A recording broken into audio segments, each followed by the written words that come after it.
Good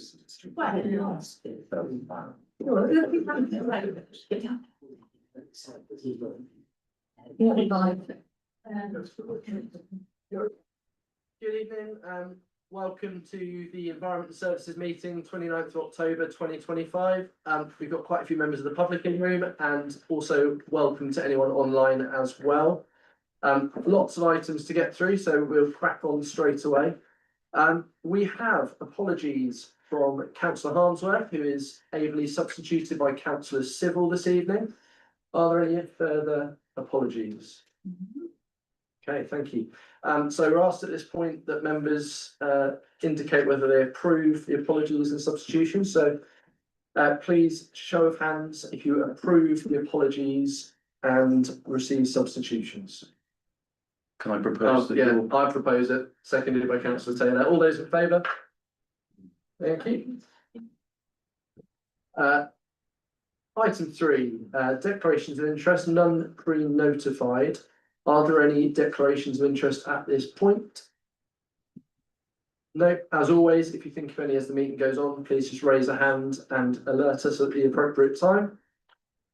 Item 4, minutes of the last meeting. So members are asked to agree the minutes of the last meeting held on the 17th of September 2025 as a true and accurate record, and that they be signed as such. So I'll propose that. You happy to second? Yeah, seconded by Councillor Taylor. All those in favour?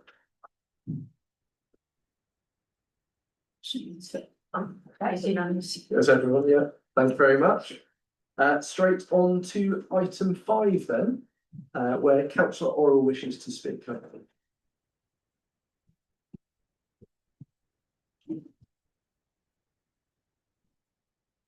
Thank you, councillors. I'm here to talk to the item about the palm trees and to promote the officer's recommendations. I'll explain why. Over 6 months ago, we made a decision in the committee, but we only had a limited number of options then, removing the trees and transplanting them. And the option of keeping them in place seemed prohibitively expensive. Now, in the intervening time, we had the opportunity to have a look at the site. We were very helpful with officers and the arborists, and taking advantage of what happened when a coach backed into one of the plants and demolished it, and looking how it was rebuilt. And the way they were built, had a bit of a rush for the Olympics, as they had the tarmac and they just put stones on top. It's kind of my style of DIY. Not very well built. And what's happened over the years is, as the tree roots have grown bigger, they've gone through the natural gap between the tarmac and the bricks. And when this one was reconstructed after the coach incident, they put in a proper breeze block foundation, just about a few inches into the tarmac, so it's stable. And then they've got a membrane which stops the roots from being able to creep through the gaps. It's a relatively simple solution and a lot cheaper than the one we presented with 6 months ago.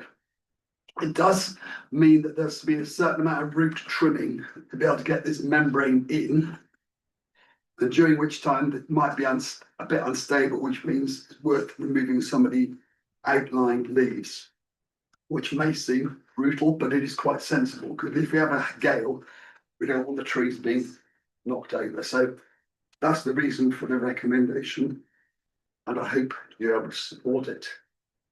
Thank you very much. Are there any other councillor questions at this point? No one's indicating, so we'll move on to item 6, which are the public questions. We've had a couple pre-submitted this evening. So we have members of the Faircross Allotment Committee with us, and I believe Mr. Wordsworth, Chair of the Allotment Committee, is going to be presenting or talking to the committee now. Thank you. If you'd like to come up, there's a seat at the front here if you want to have a seat.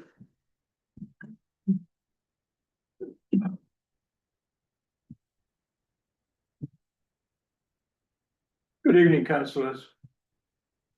I've come here this evening as chairman of Faircross Allotments Association an autonomous, self-governing association, to speak on behalf of our members on the subject of the renewal of our lease.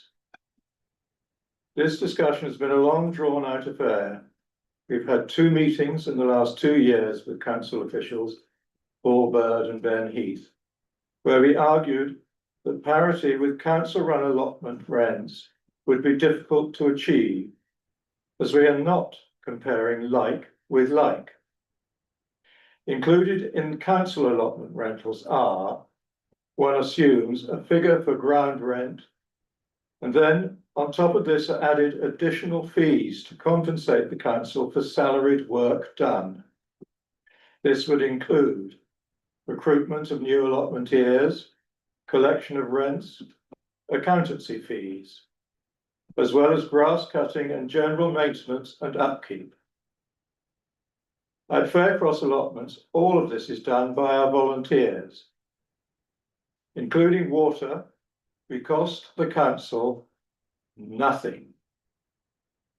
In the light of these factors, we find the proposed ground rental rises to be unfair and unjustified. The proposal before us suggests that in year 1, our ground rent should be increased by 237% to £1,230. And in the following 3 years, it should rise by a further 25% each year to £2,460. This is eye-watering stuff and represents an unprecedented cumulative 537% increase in our current rent. Our question is this: can this vertiginous rent rise in these circumstances be justified?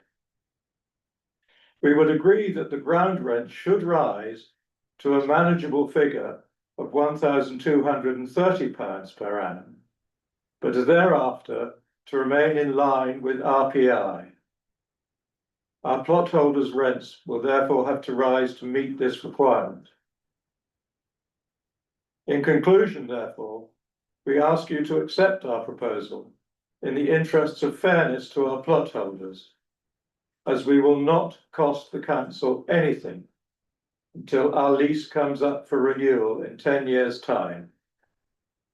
Thank you for listening. Thank you very much. I believe we're having a response from Paul Bird.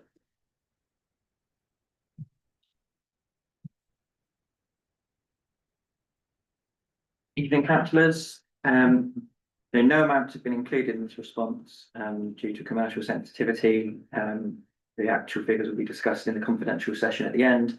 For the period of the previous lease agreement between Weymouth Town Council and Faircross Allotments Association, the annual payment started at a very low rate and has increased by the RPI percentage each year. Following a review of other Weymouth Town Council allotment sites and associated payments earlier this year, it has been recognised by officers that this annual rental payment no longer represents a true reflection of the value of this asset. Standard allotment plots at those sites run by Weymouth Town Council are charged to tenants at £60 per annum for a standard size plot. If Faircross allotments were run by Weymouth Town Council rather than by the Faircross Allotment Association, the site could generate a significant income for the council if all 82 plots were taken. Given that Weymouth Town Council has very little involvement in the running of this site, it was decided that a significant reduction would be a fair agreement to both sides. It was, however, further recognised that an increase from the most recent rental payment to this amount would, as you say, represent a huge increase at one time. After discussions with both Faircross Allotment Association and Weymouth Town councillors, the proposal is for an incremental increase in rent over the first 4 years of the proposed 10-year lease. By year 4 of the lease, Faircross Allotment Association would be paying Weymouth Town Council a much reduced rate per plot compared to the self-managed sites. We have spoken to Faircross Allotment Association on 2 occasions, who told us they understood the need to standardise allotment rentals across Weymouth and suggested increasing plot rents to bring them in line with council-managed sites over a 2-year period. We believe our offer of a partial increase over a longer period is fair. Officers are not asking that plot rents are set in line with council-managed sites and will always allow any decisions regarding changes to Faircross tenants to be made by Faircross Allotment Association. Thank you very much. Just a reminder to councillors, we do have that as a confidential item later. It's item 12, so we will be discussing that later. Thank you very much, Paul. Moving on to our next public question. It's going to be Kenny Quilty, good evening, from Weymouth Climate Hub. Thank you. Good evening, everybody. Thank you for the space to talk. I think you all know I've been campaigning to, with others, to retain the palm trees on the Esplanade, and presented a petition to that effect at full council on the 15th. I'd like to acknowledge to this committee's appreciation of campaigners for the work that's taken place to find solutions that retain the seafront canary palms. I trust that the public support and interest shown in the trees will be viewed positively despite some differences in our perspectives. And it also seems that we may have helped save some money. Campaigners generally welcome the amended proposal that retains all 9 canary palms, but note the concerns that the proposed interventions may result in trees dying, as John's just referred to. The current canary palms have demonstrated considerable resilience, thriving in a challenging environment for over a decade. And in view of what they were planted in, that's, even more surprising, I guess. Given that the trees, although long-lived, do not last forever, and the question is, would the committee council please consider a replanting programme that safeguards the Olympic legacy palm tree line along the promenade? And can we also ensure that all the future palm trees are given sufficient space to retain their full potential, as they appear to thrive in other coastal towns and cities across the world? When I submitted my email yesterday morning, I was hoping that the committee would also be able to respond to questions of concern that remain in the public domain. And I'm referring to the weight of blame being attributed to the palm trees for damage to the Esplanade. The office's impact assessment for risk management read, the palm trees are causing health and safety, structural and material issues on the prom, which need to be addressed during this winter period. And if the trees are left, the current issues will worsen and cost more money to rectify. It still appears to some of us that the trees are being unfairly blamed for damage to the Esplanade. We're aware that there are some small roots showing through in a few places, and I think, having listened to John, there's a bit more that maybe we didn't appreciate. But the surface of the Esplanade and other planters is cracked in many places with no trees close by. And the surface was, I understand, finished with a temporary scrim, so its general deterioration is perhaps to be expected. In the spirit of understanding background, I did ask if we could see the formal risk assessment that initially identified a need to remove the trees, and to know if the Beach Office accident book contained records of accidents on the Esplanade attributable to the palm tree. And also whether any consideration had been given to the damage being caused to planters by heavy traffic on the road and indeed across the Esplanade, and whether any assessments have been made of this.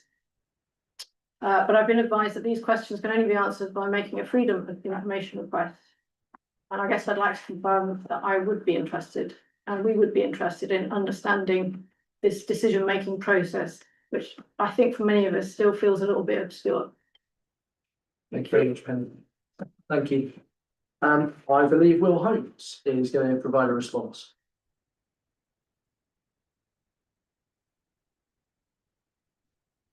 Thank you, Chair.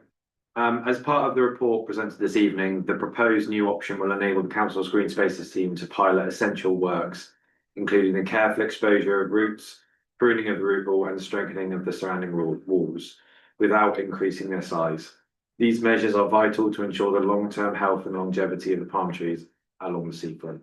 Officers will identify and schedule future palms requiring similar attention based on regular inspections. This proactive approach will help safeguard the Olympic legacy tree line and ensure that the palm trees continue to thrive as an iconic feature of our seafront for years to come. Thank you. Thank you very much, Will. Much of stay here. I think it's Jane. From my notes, but thank you very much for it. If I could, Yeah. just on a point of clarity, I think just so we all know that we're all talking about the same area, and we need to be very, very clear that the Esplanade is the road that the bit of where the cars drive, and the section where people walk, where we're talking about the temporary surface, is the promenade. So it's just so we all know we're talking about the same thing, because if we're asked about the esplanade, we may refer questions to Dorset Council, and if in fact they're about the promenade, then they would need to come to us. Yep. Thank you, Chair. Thank you very much for that clarification. So moving on to item 7, which is the item about South Hill Play Area project initiation document. And I believe Town Clerk is going to introduce that item. Thank you, Chair. Yes, I'm just calling up the project initiation document that went out with the agenda pack, popping that up on the screen now. So I won't go through this in detail. However, you will see from the PID from Councillor David Harris that a sum of money, £35,000, has been raised by the Spark Community Group to go towards a zip wire and other works in South Hill. The reason for the PID is because this project needs managing, and we are best placed with our experts in-house to take forward that project planning. At this point, no additional funding is being asked for, but we strongly suspect that once and if a project plan is worked up, there may be the need for some additional funding. And so the request in front of you is that council officers work this up into a fully costed project plan to come back to this committee. So at the moment, it's just officer input rather than any funding. Thank you very much. Is there anyone that would like to speak on this item? Councillor Hope. Yeah, thank you very much. I'd like to strongly support this PID through to the next stage. Spark have worked for many, many years, and I recall back under the previous council when I was the Western North councillor that covered Southfield, the work they were doing to raise this funds and the aspiration. It's been hugely delayed by the transfer of assets from Dorset Council across to allow them to have the land. Now that bridge has finally been crossed. We are nearly at completion, so I hope that this council could support them, and I'm happy to propose the recommendation. Okay, I'm very happy to second. I've heard from Councillor Harris about this at length, obviously falls within my Dorset Council ward as well. And it's certainly something that's going to improve multiple generations worth of lives. Great for the parents to have an asset to take their children to, great for the young people themselves. So a very valuable thing for the whole community, hence why I'm happy to second. Is there anyone else that would like to speak on this item at this point? That's right. Chair, it's going to go through that quickly. Can I just add that we had our thanks to the fundraisers for their efforts. Many of them started this, like I say, a long time ago when their children were small, and their children have grown up and moved out, so they won't actually reap the rewards of their hard work. But I think our public thanks should go on record to the fundraisers for their efforts to get us where we are today. Absolutely, thank you very much. So at this point, we've got a proposer in Councillor Hope. I'm happy to second, so we'll go straight to the vote on this project initiation document. All those in favour? Thank you very much. So that is carried. On to item 8. This is your turn now, Will. So item 8, management options for the seafront palm trees. Go ahead, Will. Thank you, Chair. This report presents a revised management option for the seafront palm trees. Following strong public feedback against relocating the trees, officers have worked further with our arborists to identify an alternative that allows the palm trees to remain in place while addressing the damage to the promenade. The proposed solution involves carefully pruning the roots and installing a plastic root barrier within the existing beds, which will limit future root spread and protect nearby structures.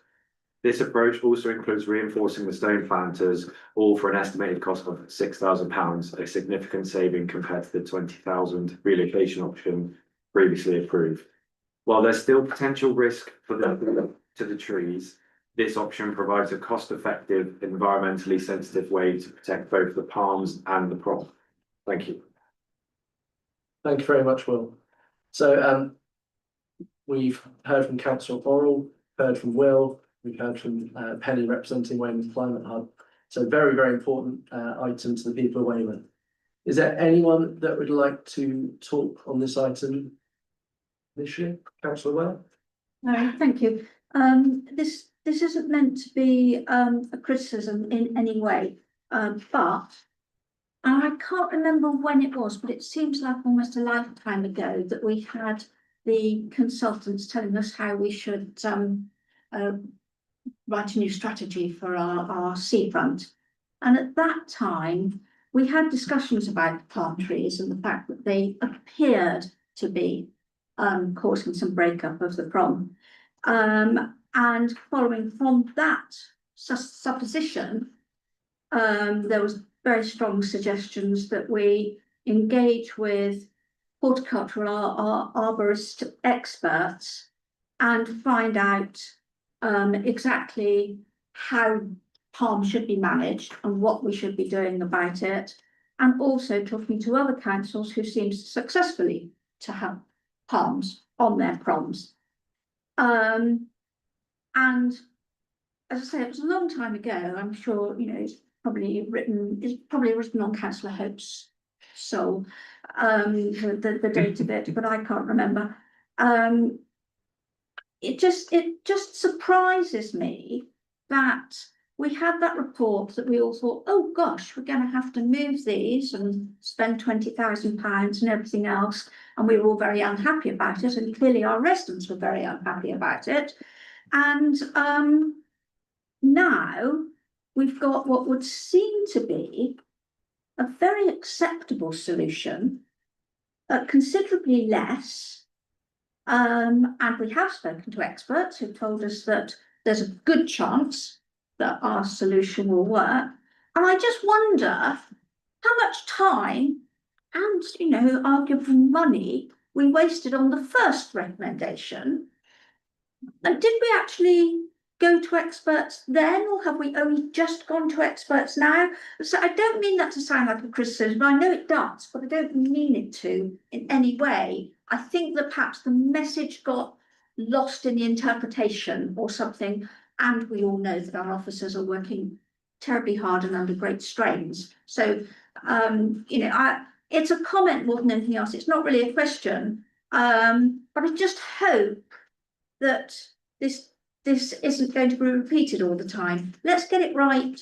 If it means taking a little bit longer initially, let's get it right the first time, instead of bringing us a report that we're all thinking, oh gosh, don't like the sound of that, sending you away, and you come back with a different report. Spend a little bit longer initially, get it right. We'll all say, well done, whoever you are. We all can get behind that. Thank you. Thank you very much, Councillor Welland. Was there anything you wanted to come back on there, Neil, at all? No, I think there's more just like. Thank you very much. Councillor Atkins. Yeah, I wonder if we could agree that if any palm tree dies during the intended works or in the future, it dies or needs to be replaced for some other reason on the palm, that we replace it with a current species or one that's architecturally very similar. I believe they are canary palms, bark palms, Phoenix canarensis, and clearly withstand the local climate. I just feel the term palm is far too broad for our minutes. There are many genera of over 2,600 species of palms. That's many more than there are predators. So can we be more specific, please, in the minutes? Thank you. You have one of each. Sorry to interrupt. Councillor Top. No, I agree with everything that's been said on both of the farms and the suggested solution. But to add to Councillor Atkins, I would like to suggest that if those, to my mind, rather ugly cabbage palms happen to die, they get replaced with canary palms, which are much more statuesque and would continue the flow along the Esplanade. I can't quite understand why different ones were ever put in the first place. Will, do you have any background? Not a clue, sorry. Right. Yeah. I should Thank you. So we've heard a few of the councillors so far. Thank you very much. We've heard a suggestion on perhaps something to add in. Carry on the debate for now, and then we'll think about maybe some wording adjustments in a moment. Councillor Hope. Yeah, thank you very much. I want to pick up on some of the points Councillor Weller's made, and realistically, if this option was before us when this committee last debated this is the option we would have gone for. So I would like to again, this evening, thank the campaigners, putting the pressure on, the challenge, because I feel that hopefully the right result will be met here, in that we will retain the existing palms and they will flourish for years still to come. What I'm wondering as well is, obviously, the budget we'd allocated for these works were a lot higher, and I'm wondering if any of that leftover budget could be used to replace the ones on the King's statue. So I know that comes under Dorset Council, but I'm sure Dorset Council would welcomely receive the gift of food. I can have a chat with the highway, threefold, and I'm sure he will. But no, so I'm just wondering whether or not we obviously want to keep some contingency following the public speakers and committee's resolution tonight to replace any that may fall victim to this works. But if not, I was wondering whether or not that budget could be used to replace those two also. Thank you very much. I think you covered the point I was going to pick up on about the Dorset Council Inn. You covered it very well. Good suggestion. Is there anyone else that would like to talk on this item? Yes. Right, at this point then, yeah, sorry.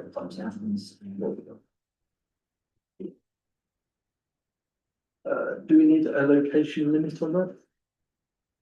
Rather broad. A lot of palm trees out there.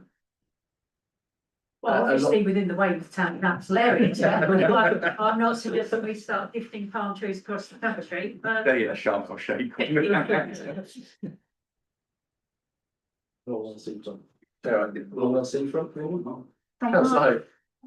I'm just Yeah. thinking within that, knowing where some of the other palms are that thanks the top mentioned, they wouldn't be suitable. The beds aren't big enough for the replacement ones in this state. So I think we should probably be realistic to say where possible. Yeah.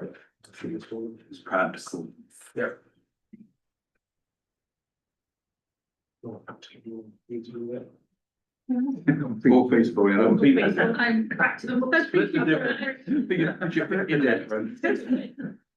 Possible. Okay, cool. Whichever word you wish, yeah. Perfect, right. I think we have the formal words. I'm getting the sense people are happy with. Is there anyone that would like to discuss those recommendations as written up on the screen there?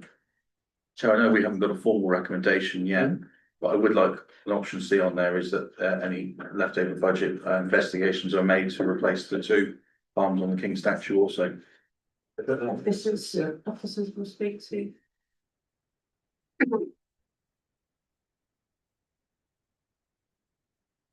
We'll come to councillor Weller in a moment. Let's let the town clerk finish typing that one up.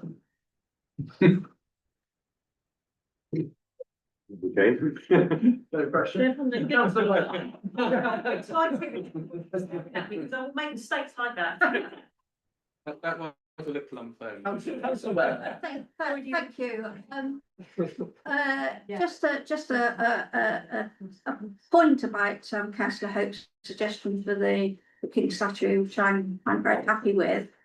That's, you know, whilst it is a Dorset Council, it should be a Dorset Council's responsibility. It does contribute to our corporate priority, which is a town to be proud of, that looks clean and attractive and has something for everyone. Everyone likes the palms there, and we can't be proud of dying and dead palms. No, absolutely. Okay. Okay, is there anyone that would, I have input on the wording. Is there anyone that would like to propose this? Councillor Atkinson. Are you proposing? it, Yeah. Seconded? Second. Councillor Hope seconding. I'm getting lots of nods, so I think we'll move straight to the vote. All those in favour of the officer recommendations as shown on the screen? Unanimous. Thank you very much, councillors, and especially thank you to the members of the public that have really put their point across very strongly on this, and it's great for your involvement. So thank you very much indeed for coming along. Thank you so much. Thank you for listening and doing this wonderful program. Thank you very much. Right, moving on to item 9. So transfer, of course, you put it again. Sorry. Item 9, Overcombe toilets, again being introduced by Will. Thank you, Chair. Will's Toilets. This report provides an update on the Overcombe toilet refurbishment following the committee's discussion on the 17th of September. At that meeting, members asked officers to explore higher standard options similar to the finish at Cove Street, and those options are now reflected here. The focus today is on option 2, 6 and 7, as these are the new or revised proposals since the last report. Option 2 delivers a medium standard, non-chargeable refurbishment within the existing £70,000 budget, and now includes a choice between wooden doors, which can be delivered within budget, or metal doors, which would require an extra £19,000. Option 6 provides a high standard refurbishment with metal doors, needing £56,000 additional funding. Option 7 offers that same high standard finish plus card payment entry doors, generating income but requiring £64,000 extra. The officer recommendation is option 7 if additional funds are available, or option 2 with wooden doors if not. Thank you, Chair. Thank you very much. So as we've heard outlined by Will there, given discussions at the previous committee meeting where we covered this item, it would appear that 2, 6 and 7 are really the ones that are being lent towards and further requested by councillors. So a good basis for the discussion this evening. Thank you firstly to the officers, because we did ask you to go out and complete some more work, and thank you for doing that. Obviously it has a burden, a time burden on staff, so we do appreciate it. Thank you very much. So is there anyone that would like to start the discussion on this one? Councillor Civil. I appreciate I'm coming to this very late compared to the rest of you on the committee, but what's the, let's call it footfall, what's the usage of those toilets over the course of a season? Do we have a rough number on that? The only way we've ever been able to look at footfall in toilet blocks, we haven't had an exact number, Sure. but what Nick, our utilities officer, does is he takes an average, basically takes an average flush. Yeah. And then sort of calculates it with these big graphs, and then he'll come to me and. I did ask. Graph. So that's One sheet. yeah, that's sort of how we calculate it. Roughly can't do it. So, but with regards to Overcombe, it's one of the first toilets you get to when you come into Weymouth. And it's not one of our biggest, not one of our smallest. It's sort of in the middle range, I would say. Broadly, I'm not going to hold you to it, Will. I wouldn't know. I'd probably suggest it's I would say potentially similar to somewhere like the Nove, because if it's hot and sunny, you've got a lot of people at Oasis Cafe. So is that?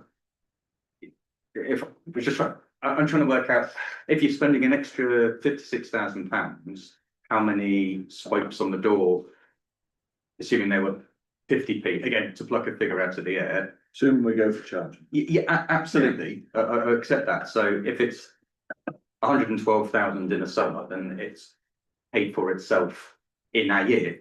If it's only 20,000 a year, then it's going to take a few years to pay for itself, albeit it is generating some income.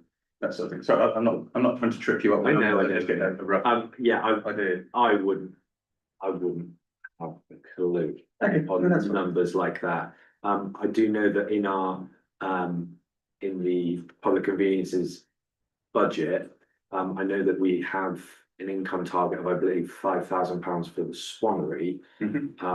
So, and that was at roughly 30p a go.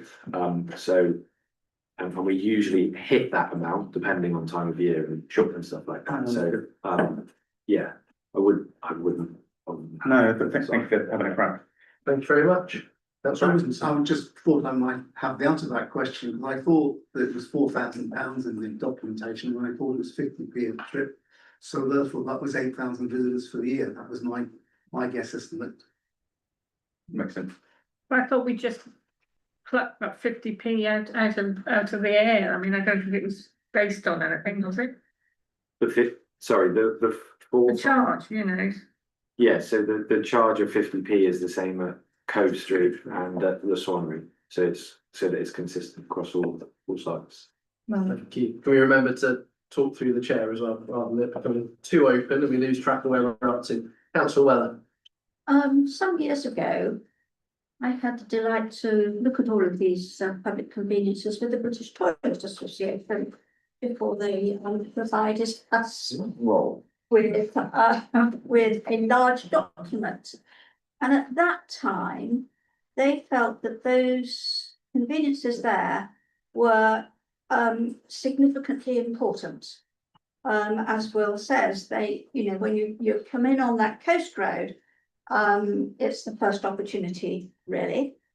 Other than using the Oasis Cafe, there is nothing else there. And that beach is becoming increasingly popular throughout the year. You've got lot more bird sanctuary, which generates quite a lot of interest and visitors. And not everybody catches a bus back to, I get mummed with the names of the holiday parks, but the Weymouth Bay and ones. Seaview. Well, no, I wasn't thinking of the one on Burley's, I was thinking of the one. Weymouth Bay and Weymouth Seaview. Bay, thank you. Weymouth Bay, but also the waterside. And you know, there is a lot of football there. So, you know, I'm not going to pluck a number out of the air because I don't know. And the British Toilets Association report is some years old now. But it's useful to know that this august body thought it was in a significant location. Thank you very much. Councillor Toft. I would be in agreement with option 7 myself, because the toilet block, as everybody said, is the first one you spot when you visit Weymouth, and that is going to be your very first impression of the town. And in the very first impression, if you've got a high class, well laid out facility, then you are going to have a good impression from the off. I think if we, and as we are doing a rolling programme of doing all of the toilets around the town, it seems a bit of a false economy to spend money on whatever other option at this stage, to then come back in 5 years' time when this has reached the top of the list, the refurb, and for the money collection, to spend more money, because we might as well spend it all now since we're at this point anyway. So that is my my preferred choice. I would propose it.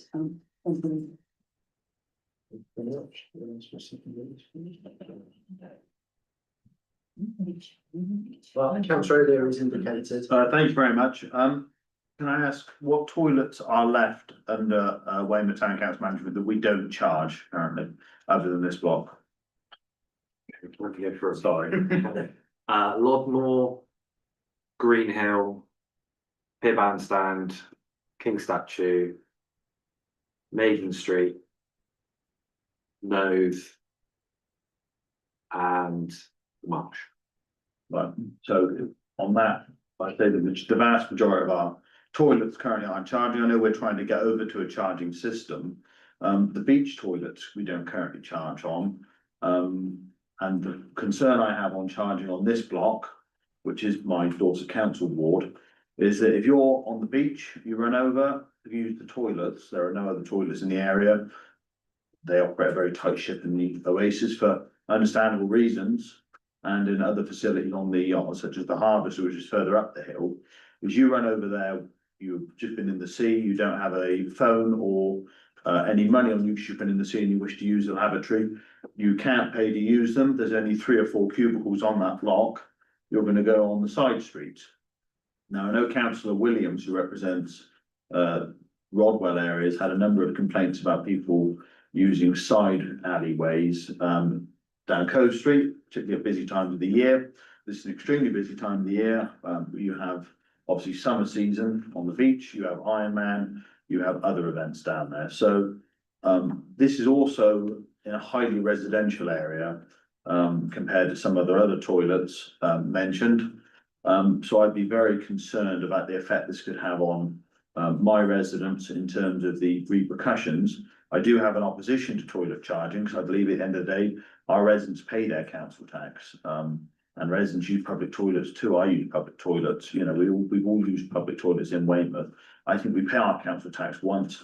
I don't see why we're paying for a council service again. I understand it's to recoup money, but we aren't a business. We are here to provide services. We do pay council tax for such services. That's always been my opinion. I know it's not the policy of this council, but I believe in being consistent in that view. So therefore, I am opposed to option 7. I am in favour of option 6. Thank you very much. Councillor Hope. Yeah, thank you very much, and thank you, Will, for pointing out the toilets that are yet to be charging. And the reason they're not to charge, unless I'm incorrect, is since the toilet working group come up with the recommendations that were adopted by this council and schedule of refurbishment, which was always going to be followed by introduction of charging. None of those toilets are yet to be refurbished or come into that policy. The plan always was, started at Cove Street, it was meant to be Maiden Street next, because they were the next worst block. The emergency works here made us reschedule that to do this job once. To follow the council's policy, we should be going to option 7 and then charging. I understand the points made by Councillor O'Leary that our residents pay their council tax as a service they expect. It's not a statutory service this council has to provide. It's obviously also used heavily by tourists that don't pay council tax. So why should that burden fall on us who do pay our precept? If we were also going to take that view, we'd start giving all of our residents free deck chairs in the summer, or sun lounges, or windbreaks, or any of the other services that are income generation that help maintain the services that we provide. So I can understand that Councillor O'Leary is standing up for his residents, and I'm sure he'll be supported by Councillor Dickinson in that view as the ward member for Preston. But I strongly believe that we have a policy in place, we follow that policy. If we want to change the direction of that policy, we bring that policy back for debate and then have a fair process for the whole of Weymouth. I'm unsure why the residents of Cove Street and surrounding areas there should have to pay, whilst those in Preston get theirs for free and have the same quality as standard of service. Just for clarity, was that seconding? I'm happy to second. Okay. Option 7, not option 6. Can I say something? Right. I mean, Councillor O'Leary's indicated so. Yes, thank you very much. Just 2 very quick points. Number 1, the residents of Preston don't get it free, they pay for it on their council tax. Second point is I'm very pleased we have the higher grade of refurbishment, because I know Councillor Peter Dickinson has had doors replaced in the past, so metal doors will be far better and it would save us money in the long run. Third point, this question for Councillor, will you be in favour of charging for toilets on the marsh, which is in your ward? Yes. Fine, thank you. Councillor Dickinson. well, I was just going to say, with the greatest of respect, I can live without a deck chair, but I think, you know, the fundamental principle is we all need to use toilets at one stage or another. Now, I very luckily live, you know, not too far away, so that's not an issue, but I don't really like the idea of people having to pay for the toilet. And as Councillor O'Leary has said, if you do come off the beach, you know, and you find that you've got to pay and you've got nothing, where are they going to go then? Because if you get caught short, it is going to be that they're going to be peeing up the wall or something, isn't it? Councillor Sheen. Not all beaches have toilets. We all seem to manage when we go to a beach without a toilet. If the beach is supplied with a toilet, then it doesn't seem unreasonable to pay a nominal fee to use that facility and pay for it to be maintained to a high standard, which we would all expect when making use of said facilities. And go to Councillor O'Leary, then Councillor Atkinson, and I would like to move towards a vote. It's on that point and the associate point, I just hope all the hippie and yippie types that are obsessed with water quality are going to be so obsessed if it goes up and people start using the sea to urinating as opposed to paying for toilets. But as the ward member on a county level who's had similar issues with this before, is there anything, if option 6 or if option 7 does go through, sorry, is there anything that can be added into that to monitor issues such as people not using the toilets, but instead using side streets, a lot more nature reserve, etc., and other facilities. My assumption would be that just be through the usual. Environmental health. All in the sink. So, but therefore, can I then ask if there is an increase in public urination or urinating or defecating in other alternative areas, as a result of this decision, is there a mechanism for that to therefore be reviewed by this council? As it could very well cause that issue. Such as code strength.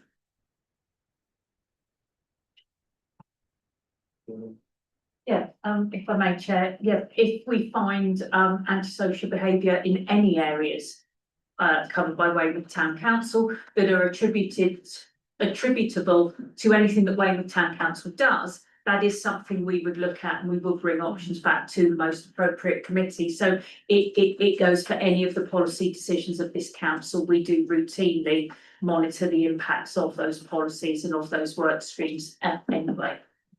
Councillor Atkins. Yeah, this is a question because I don't know the answer to it.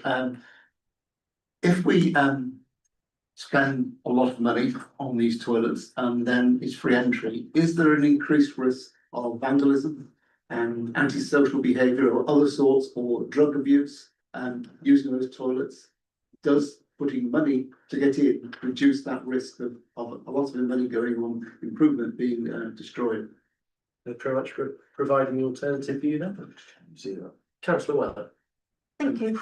In answer to Councillor Atkinson, the British Toilet Association said there was evidence to suggest that antisocial behaviour was controlled to an extent by paying for entry into a public convenience.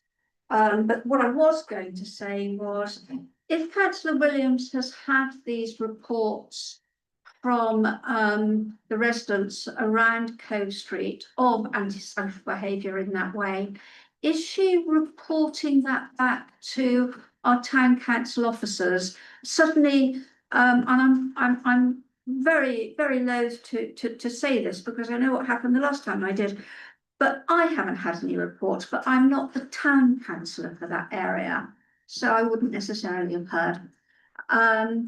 But if that is happening, then Will's team do need to know. So if you could encourage Councillor Williams to hand well, environmental health, but us as well, because if we've created that, we need to know that we've created that. So we need evidence of that, is what I'm saying, really.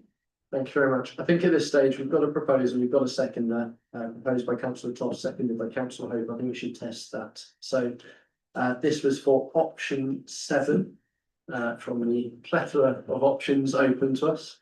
So this is option 7. We'll go to the vote. So all those in favour of option 7?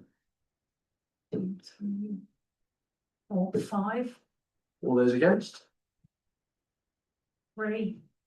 And was that against? Yes, it would be extent. Oh, 4. All against. Any abstentions? No. So that is carried. So option 7 will now be progressed by the officers. Thank you very much, all. So we are now on to item 10, which is the information items. Then we will be carrying on to further items after, but information items, any councillor questions regarding information items should be submitted in advance of the meeting. You can all see those items within your agenda packs. So hopefully all councillors have had a look through those. And please do contact officers if you have questions about them in future. Thank you for my new palm. Right, next, item 11, exclusion of the public and press. Under the Public Bodies Admissions to Meeting Act 1960, members of the public and press are required to leave the meeting due to the sensitive nature of the item next to be considered relating to leases. The officer recommendation is that councillors agree to exclude the public and press. So I need to propose that. I'm happy to propose that. Happy to second. Councillor Taylor seconding. All those in favour? Unanimous. So We'll just. Yeah. If we just stop, please, stop the live stream. unplug the air and spray drying gets over it.